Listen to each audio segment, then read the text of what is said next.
Começa agora o programa Transição, a visão espírita para um novo tempo. Hoje é com alegria que recebemos mais uma vez o Dr. Alberto Almeida. Como vai, Alberto? Estou bem, a alegria de estar aqui de novo com vocês. Alberto, você, para os nossos amigos que não conhecem, você é médico homeopata e terapeuta transpessoal.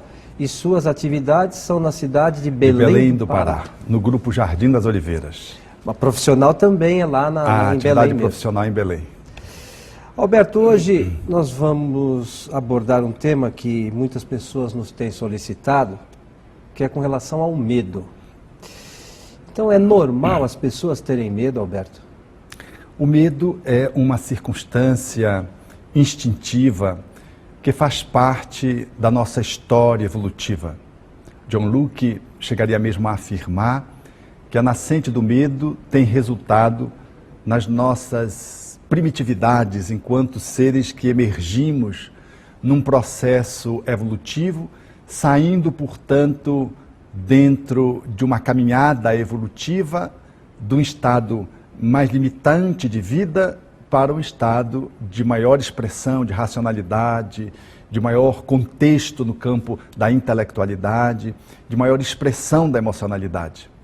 No primitivo, o ser primitivo, o homem primitivo, tanto quanto os animais, eles têm três posições básicas diante de uma situação que lhe amedronte. Ou ele corre, é o medo. Ou ele faz um enfrentamento, como processo de sobrevivência face a uma agressividade, ou ele fica também paralisado numa atitude de choque, de medo.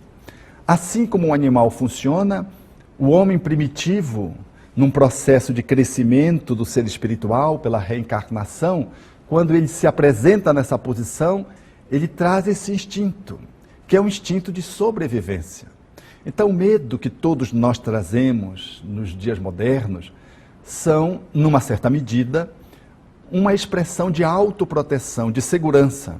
Porque se não tivéssemos medo, nós colocaríamos em risco a integridade do nosso corpo, colocaríamos em risco a integridade da nossa vida familiar, porque nos exporíamos inadequadamente a perigos que desintegrariam os nossos equilíbrios emocional, social, físico, espiritual. Então, o medo, numa certa medida, ele é um mecanismo de autoproteção do ego, do eu. Nós, em sentindo medo, nós contrabalançamos pelo instinto de conservação o desejo, a vontade de querer fazer algumas coisas que às vezes colidem com aquilo que seja o razoável. Então, o medo ele é o contraponto da vontade, do desejo. Então, nessa balança, medo e desejo, nós vamos ter um equilibramento. O problema é quando o medo ele se exagera e ele se sobrepõe demasiadamente. O medo de uma forma não ecológica, não harmônica. Então ele nos paralisa. Mas o medo em si mesmo é uma bênção da natureza.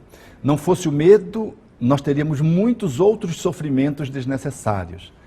O problema está em como é que a gente administra o nível de medo que nós temos.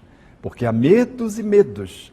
Nessa perspectiva, portanto, o medo fazendo parte da natureza, ele pode ser um benefício, estar bem posto, ser útil, ou então ele pode estar posto de uma forma inadequada, pode estar manifestando como limitação da nossa expressão de personalidade, impedindo que a gente avance e se transforma nesse momento num problema, ao invés de ser uma estratégia de solução resguardando a nossa segurança. E a fobia, Alberto? A fobia já é uma desestruturação desse mecanismo de autoproteção. É o exageramento do medo, um nível não naturalmente esperado, porque é desnecessário a fobia. As fobias simples, quando você tem um objeto fóbico para o qual a sua manifestação de aversão está posta, a fobia a gato, a fobia aos anfíbios, fobia ao avião, às alturas, fobia aos lugares fechados, a claustrofobia, ou então a fobia que é mais complexa, que vem dentro de uma manifestação mais abrangente, como por exemplo o transtorno do pânico, aonde a manifestação fóbica ela comparece junto com outros tantos sintomas negativamente postos, portanto, paralisando, fixando o homem numa determinada posição, impedindo que ele viva. A fobia, ela é uma manifestação exagerada da ansiedade que alcança níveis estratosféricos e efetivamente nos congela. O processo fóbico, ele é um processo não desejável, ele é doença, ela é uma disfunção. Se o medo pode estar bem posto ou pode já estar sendo disfuncional, a fobia sempre é disfuncional. É uma patologia que precisa ser tratada, precisa ser cuidada, precisa ser eliminada, porque ela efetivamente decorre de um trauma no qual nós não conseguimos nos liberar ainda e a gente reage com um medo excessivo. E por que esses medos todos? Quais são os motivos que nos levam a ter tanto medo, Alberto? Ao lado do processo natural que nós trazemos ancestralmente como mecanismo de defesa, há muitos medos que são nos implementados, embutidos, de uma forma absolutamente desnecessária e desproporcional. Eles estão relacionados, por exemplo, à nossa história de vida, especialmente à nossa infância. Nós costumamos educar as crianças usando os mecanismos repressivos do medo. Ameaçamos: olha, se você não fizer isso, o homem do saco vai lhe levar. Ah, se você não tomar mamadeira, eu vou lhe entregar para o velho, para a velha. E aí a gente não sabe por quê. A criança não pode ver uma pessoa idosa e começa a ter medo do avô. Nós estamos implementando medos, até para fazer a criança dormir. Boi, boi, boi, boi da cara preta, com uma melodia quase hitchcockiana, de suspense. A criança dorme, não é porque ela está sendo ninada, ela dorme com medo do boi da cara preta, que vem pegar as crianças que têm medo de careta. Então, a nossa abordagem educativa, ela é recheada de implementos de medo. Esses medos que são colocados na infância, eles vão ficando dentro do ser, sem serem resolvidos. O ser vai crescendo e vai modelando uma personalidade insegura. Uma criança que vive, por exemplo, em casa de uma pessoa alcoólatra, de pais que não se respeitam, que se agridem. Uma criança que é violada no seu direito de ser criança e é agredida com castigos desproporcionais, cruéis. Às vezes com pancadas, às vezes com socos e pontapés. São manifestações agressivas, seja para com elas, seja que ela presencia, que vão implementando toda uma estrutura de insegurança no espírito que reencarnou e que não vai conseguindo estruturar um ego, um eu humano, para dar conta de fazer o enfrentamento das dificuldades mais tarde. A criança criada nesse sistema de abandono, por exemplo, os pais que abandonam os filhos, as crianças ficam inseguras, elas precisam ter um sistema de proteção mínima para poder se sentirem confortáveis. Quando elas são abandonadas ou desprezadas, quando elas são renegadas, essas crianças vão estruturando um conteúdo de estima precário. A baixa autoestima vai ser a matéria-prima, mais tarde, para modelar um adolescente naturalmente inseguro, às vezes manifestando essa insegurança através de revoltas, e vai modelar um homem medroso, covarde. E quando você pergunta, se ele pergunta pelo que ele é assim, ele nem sabe dizer. Está tudo estruturado dentro da sua história infantil. Mas há medos que são estabelecidos além desta vida. E o Espiritismo nos abre um campo de observação espetacular. São medos originários de outras existências, experiências traumáticas que vivemos. Elas hoje comparecem como medos absurdos, como inseguranças, as fobias sociais, os medos de enfrentar o público. Eu lembro de uma jovem que tinha medo de gato. E quando nós fomos fazer um trabalho regressivo nela, ela foi para uma experiência onde ela completou 1 ano de idade e ganhou um gatinho de pelúcia preto. E ela rejeitou, e os pais fizeram ela pegar para mostrar que ela não podia ter medo, que não machucava. Ela teve febre quando completou 1 ano de idade, essa experiência. Para ela, nessa vida, foi a experiência mais traumática. Ela teve experiências de mais de 3 desmaios, enfrentando os gatos. Ela tinha fobia a gato. Um medo pavoroso, portanto, dos gatos, dos felinos. E os gatos não são animais ameaçadores, naturalmente. E quando nós fomos caminhar para saber onde estava a causa, não estava com 1 ano, estava numa outra vida, quando no século IV, ela fora acusada de espionagem e fora entregue para ser, como pena, para ser devorada por panteras. E 3 panteras lhe dilaceraram o corpo. Ela sai do corpo espavorida e vê as panteras comendo os restos mortais, devorando, saciando a sua fome, porque eram panteras aprisionadas. E a partir dali, psicologicamente, ela criou um sistema de correlação. Passou a ter medo de todos os felinos, especialmente dos gatos pretos com olhos amarelos, que foi o que ela ganhou quando completou 1 ano de idade. Depois de fazer esse trabalho regressivo para outras vidas, ela se liberou desse medo exagerado que se manifestava fobicamente e que impedia dela ter uma vida normal, porque os animais, os gatos, eles estão pelas ruas, estão nas residências e limitava a sua movimentação. Então há medos cujas origens estão nessa vida e há medos que se reportam a situações pregressas de vidas anteriores. O medo foi instalado, o medo básico, o medo matriz, no século IV. Mas no século XVIII, porque ela ficou com medo a partir daí, a família, querendo se apropriar dos seus bens, simularam que ela estava louca e colocavam-na num quarto escuro e ali colocavam os gatos, mas os gatos não faziam mal a ela. Mas ela, como tinha medo dos gatos, ela foi entrando num processo paranoico e foi se desequilibrando psiquiatricamente. Esse medo, ele já não era um medo, portanto, pontual desta vida. Ele foi se repicando, porque todo o sistema de medo, ele vai tentando sair pela uma catarse natural ao longo das nossas próximas vidas, dependendo da forma como ele se estabeleceu. Como alguém que, por exemplo, foi assaltado por um ladrão na via pública, sequestro relâmpago, fica com um pavor. Nos próximos dias, às vezes, não consegue sair de casa. 1 ano depois de tanto falar da história com medo, toma muitos cuidados, mas já sai de casa, já consegue fazer os seus afazeres. 10 anos depois, experimentando esse medo, ele vai diminuindo, e talvez 30 anos depois, se não foi assaltado novamente, essa pessoa talvez já não tenha tanta referência a esse medo do assalto experimentado há 3 décadas atrás, e o medo seja mínimo, porque ele vai se escoando ao longo da vivência da pessoa. Mas quando ele é muito traumático, ele fica naturalmente muito intenso.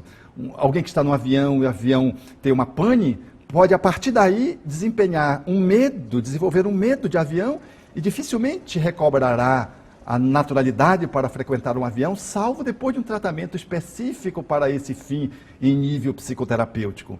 Porque aquele medo foi muito intenso, a pessoa ficou com medo de morrer, porque na base de todos os medos está o medo da morte. Os outros todos os medos derivam do medo da morte. Então a pessoa precisa de um tempo para ir escoando esse medo, salvo se ela fizer uma intervenção onde ela maximiza o seu melhoramento e erradica o medo de uma forma mais pronta e mais rápida.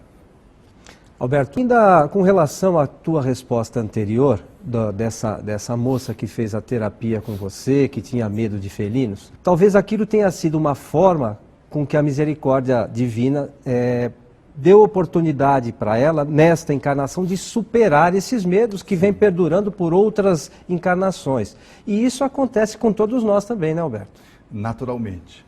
Os nossos medos, eles se manifestam numa proposição da própria natureza de fazer com que eles se drenem, porque eles existem como estratégias de proteção, mas às vezes eles se manifestam de uma forma muito rígida, muito desproporcional, e a pessoa não consegue então ter mobilidade, então ela precisa flexibilizar, porque uma pessoa que não tem medo é uma pessoa que corre muito risco.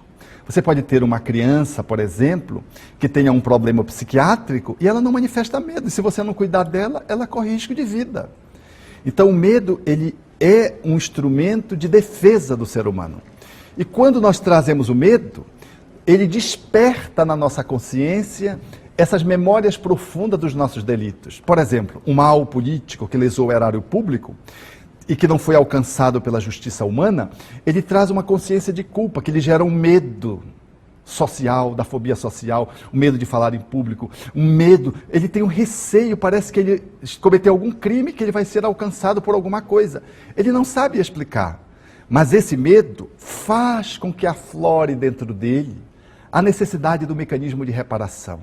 Ao mesmo tempo que é uma estratégia para que ele não cometa o mesmo crime, o é para que ele coloque para fora essa culpa que ele traz e para que ele possa estabelecer relações, atividades, movimentações reparadoras.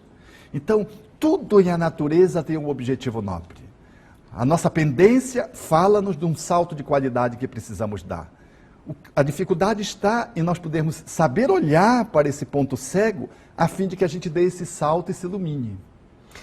E hoje a gente já tem consciência também, Alberto, da influência dos espíritos nos nossos pensamentos.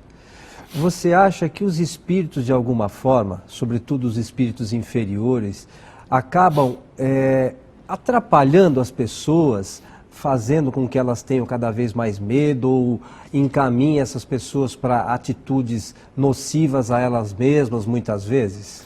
Naturalmente que um espírito pode implementar a uma pessoa um medo que ela já tenha, ampliando-a, e pode acordar na pessoa conteúdos de medo que estavam adormecidos em função de uma sua aproximação com esse espírito com que a pessoa tem uma pendência. Ao se aproximar, acorda na pessoa aquele medo. Eu conheci uma pessoa que era absolutamente destemida, tão destemida que ela trabalhava com crianças em regime de reeducação do governo, fazia o enfrentamento das crianças que às vezes faziam os motins. O filho caiu numa ribanceira, ela foi capaz de ir na ribanceira a sangue frio. E ela chegou comigo e disse: Alberto, eu não tenho medo, mas eu estou sentindo umas energias mal transadas na casa dela. E ela começou a ser dotada de um medo. Era a aproximação de um espírito que tinha vínculos com ela de outras vidas e que despertava na consciência dela, acordava um nó que ela tinha com esse espírito, no qual ela tinha sido a pessoa que tinha lesado, e ela então começou a sentir o medo. Então há muitos medos que surgem em função de aproximações espirituais. Por isso que a oração proposta pelo Espiritismo é uma das estratégias para se lidar com o medo. Porque nós nos conectamos com o nosso anjo guardião e vamos criando uma plataforma de segurança no enfrentamento da dificuldade da vida e desconectando dessas interferências espirituais que podem acionar determinados conteúdos internos do nosso psiquismo, agenciadores do medo. Esse movimento de poder se alinhar com o bem e com os benfeitores espirituais e com pensamentos nobres, com literatura positiva, procurando selecionar ambientes, eles vão criando um campo de rigidez mental, de tratamento, se a pessoa tem medo, ou de terapia preventiva contra o medo, impedindo que espíritos possam se imiscuir na nossa mente e acionar, startar determinados mecanismos que fazem nos aflorar o medo ou então aumentar o medo que já temos. Então a casa espírita, nesse sentido, pode auxiliar muitas pessoas, né? O Espiritismo ajuda muito porque ele nos ajuda a fazer um mergulho para dentro. Nós trabalhamos o medo quando aprendemos quem somos, aonde estão os nossos engates, aonde estão os nossos limites. E, à luz do Espiritismo, compreendemos que não existe a morte, de que a vida é eterna. Existe a desencarnação. Logo, a morte, que ela é a matriz de todos os medos, ela é minimizada na visão espírita, porque vamos aprendendo a ter do desapego, o desprendimento, não vamos nos fixando muito nas coisas, então nós vamos ficando mais imunes aos medos.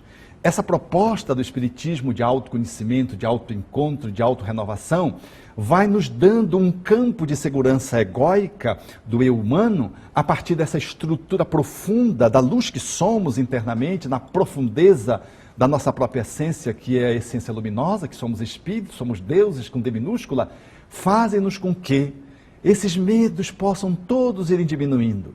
E seremos capazes, muitas vezes, de enfrentar, como tenho visto na atividade profissional, pessoas caminhando para a desencarnação, em processos terminais de vida física, absolutamente serenas, conectadas com os espíritos.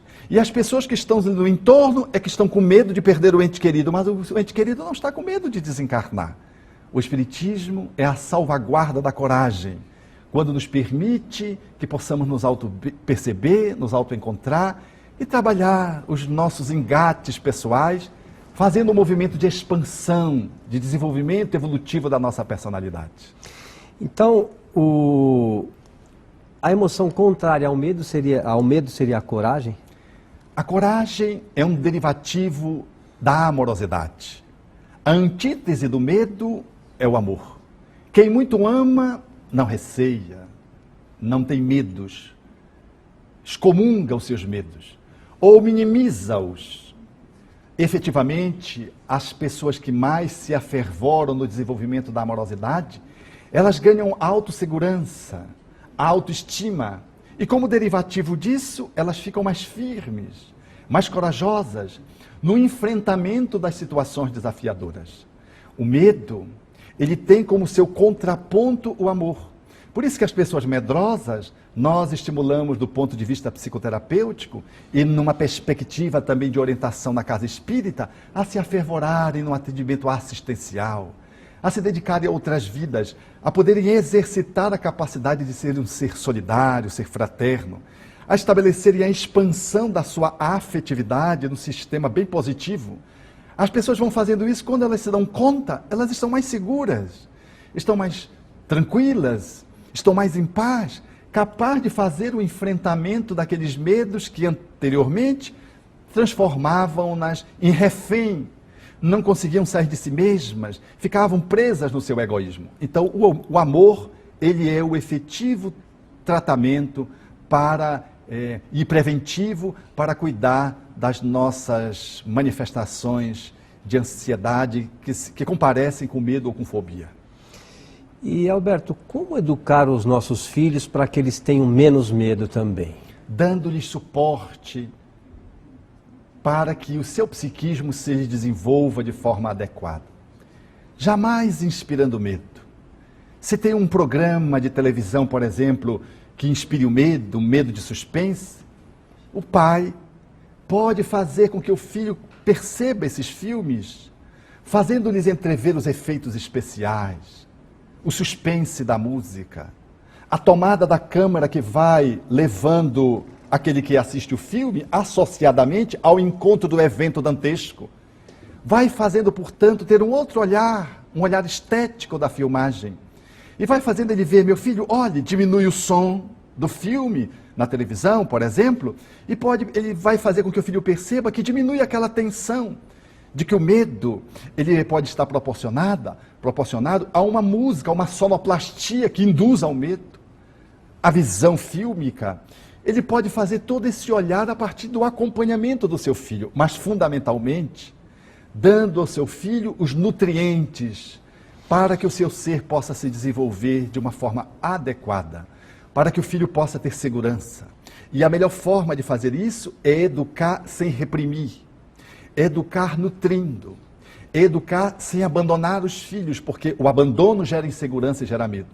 Os pais que cuidam dos seus filhos, dando-lhe valores morais, que lhes assegure uma confiança em si e o autorrespeito, esses seres que se respeitam e que vão se desenvolvendo da infância à juventude, eles aprendem a respeitar os outros e passam a ser pessoas destemidas, corajosas, às vezes vão ocupar posições de muitos riscos na sociedade, mas elas fazem o enfrentamento com muita serenidade porque tiveram uma educação pautada dentro de uma liberdade, proporcionada à responsabilidade, compostas de regras, mas não de repressão, e nutridos por uma afetividade capaz de oferecer àquelas crianças, os espíritos que reencarnam, um nível de alto bem-estar tão importantes que aqueles espíritos se desenvolvem e as coisas que se lhes ameaçam são apenas aquelas coisas para as quais o ser humano deve ter medo mesmo, não se expondo, não assumindo posições de risco,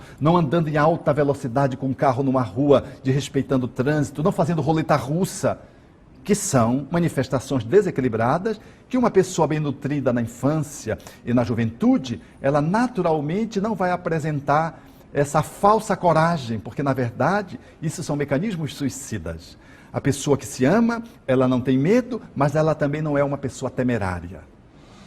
Alberto, e para encerrar o nosso programa de hoje, eu gostaria que você fizesse um comentário sobre algumas frases, uma frase principalmente que as pessoas, a gente ouve muito algumas pessoas colocarem.